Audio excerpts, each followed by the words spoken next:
wabarakatuh. Perkenalkan, nama saya Amanullah. Di sini saya akan menjelaskan beberapa materi ujian statistika yang telah kami lakukan. Untuk soal yang pertama, regresi. Regresi merupakan suatu metode analisis statistika yang dipakai untuk melihat pengaruh antara dua atau lebih banyak variabel. Di sini ada beberapa manfaat regresi, yaitu membuat estimasi kata rata-rata dan nilai variabel tergantung dengan didasarkan pada nilai variabel. Kemudian yang kedua, untuk menguji hipotesis karakteristik defisiensi. Yang ketiga, meramalkan nilai variabel bebas yang didasari nilai variabel bebas di luar jangkauan sampel.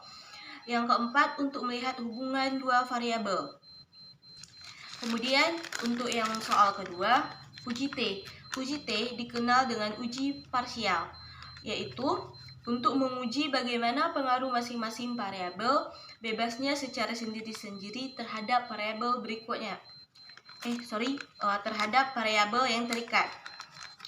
Kemudian ada beberapa persyaratan uji T, yaitu yang pertama, kedua sampel tidak saling berpasangan. Yang kedua, jumlah data untuk masing-masing sampel kurang dari 32. Kemudian yang ketiga, data yang dipakai berupa data kuantitatif berisi berskala interval atau rasio. Yang keempat, adanya kesamaan varian untuk kedua sampel. Kemudian yang terakhir, data keduanya berdistribusi normal. Kemudian saya akan menjelaskan soal yang ketiga, yaitu uji normalitas. Uji normalitas merupakan sebuah uji yang dilakukan yang bertujuan untuk menilai sebaran data, apakah sebaran data tersebut berdistribusi normal atau tidak. Uji normalitas juga dipakai untuk menemukan data yang telah dikumpulkan berdistribusi normal atau diambil dari populasi normal atau tidak. Soal nomor 4. Pada sebuah penelitian, 40 sampel air di sungai diperoleh nilai pH sebagai berikut. Ada 40 data. Di sini saya akan menjelaskan yang sudah saya cari, yaitu uji tingkat normalitas data dengan signifikan alfa 0,10. Di sini ada beberapa langkah. Langkah pertama, menentukan HO dan HA. HO ialah nilai pH sampel air yang berdistribusi normal. Kemudian HA, nilai pH sampel air yang berdistribusi tidak normal. Kemudian langkah kedua. Langkah kedua yang pertama mencari rentang dengan rumus data terbesar kurang data terkecil. Data terbesar pada data tersebut ialah 90 kurang 20 sama dengan 70. Jadi rentang diperoleh hasil 70. Kemudian menentukan banyak kelas interval. Seperti yang kita ketahui, banyak kelas dengan rumus 1 tambah 3,3 log N, yang dimana N tersebut ialah jumlah data.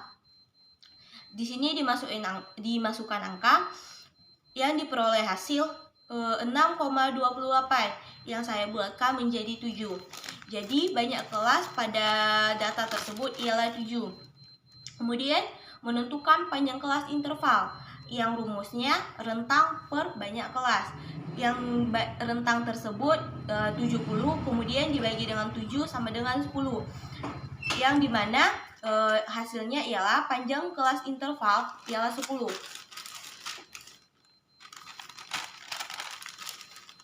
Selanjutnya dibuat tabel. Tabelnya berisi nilai, frekuensi, nilai tengah, kemudian nilai tengah dipangkat 2, kemudian frekuensi dikali nilai tengah, dan nilai tengah dikali frekuensi dipangkat 2. Datanya seperti ini.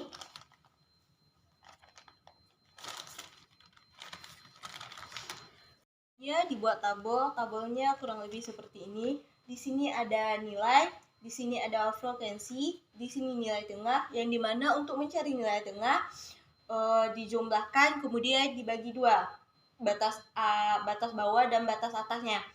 Kemudian di sini nilai tengah dipangkat 2, di sini frekuensi dikali nilai tengah, dan di tabel terakhir frekuensi dikali nilai tengah dipangkat 2. Kemudian dicari rata-rata dengan rumus sigma FIX. Berhentiin yuk. Dan dicari nilai rata-rata dengan rumus X bar sama dengan sigma FXI per sigma FI, yang dimana nilai dari data tersebut ialah 2302 per 40 yang diperoleh hasil rata-rata 57,55. Selanjutnya mencari varian. Rumusnya S kuadrat sama dengan N sigma FIXI pangkat 2 dikurang sigma FIXI pangkat 2, yang sigma FIXI pangkat 2 yang terakhir dibuat di dalam kurung, yang dimana nanti dikali. Kemudian diperoleh hasil 362,79. Selanjutnya dicari simpangan baku. Simpangan baku rumusnya ialah akar dari varian, yang diperoleh hasil 19,4. Selanjutnya menghitung nilai sin kuadrat atau X kuadrat. Dibuat tabel seperti ini, yang dimana di tabel ada nilai batas kelas, z-score, batas luas daerah, frekuensi yang diharapkan atau EI, dan frekuensi pengamatan atau O2. Yang dimana hasil akhir pada X kuadrat yaitu 29,5 dan dibulatkan menjadi 30. Langkah selanjutnya menentukan nilai sin kuadrat tabel dengan rumus DK sama dengan jumlah data dikurang 1 sama dengan 39. Taraf signifikan alfa adalah 0,10. Berdasarkan tabel sin kuadrat, 0,10 kali 39 diperoleh hasil 50,659. Selanjutnya, nilai X kuadrat hitung sama dengan 30. Nilai X kuadrat tabel sama dengan 50,659. Maka 30 kurang lebih 50,659 karena X kuadrat dihitung lebih kurang X kuadrat tabel, maka HO diterima. Artinya sungai berdistribusi normal. Selanjutnya soal nomor 5. Soal nomor 5 ialah uji regresi pada 30 data hubungan suhu ruangan dan jumlah cacat dengan nilai alfa 0,05. Dibuat tabel seperti ini. Di sini kolom hari, di sini rata-rata suhu ruangan.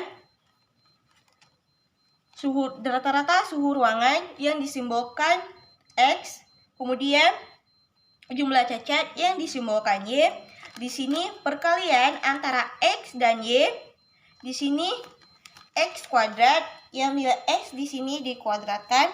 Kemudian ini Y kuadrat, nilai Y di sini dikuadratkan. Kurang lebih seperti ini. Dan ini hasil akhir. Selanjutnya mencari nilai B.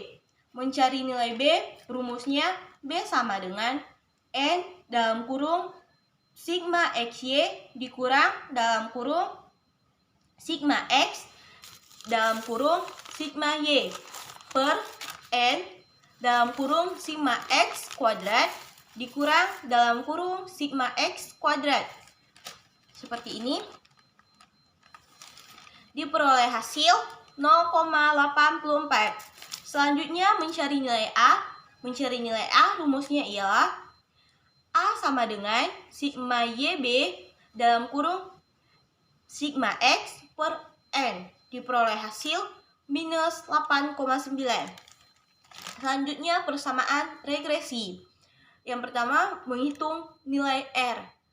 Yang dimana rumusnya ialah R sama dengan N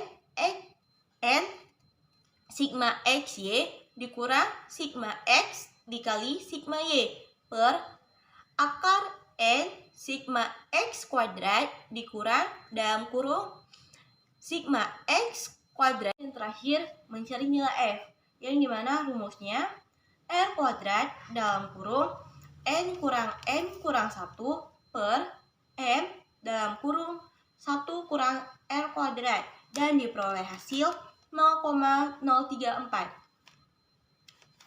Sekian penjelasan dari saya, lebih kurang saya mohon maaf. Wassalamualaikum warahmatullahi wabarakatuh.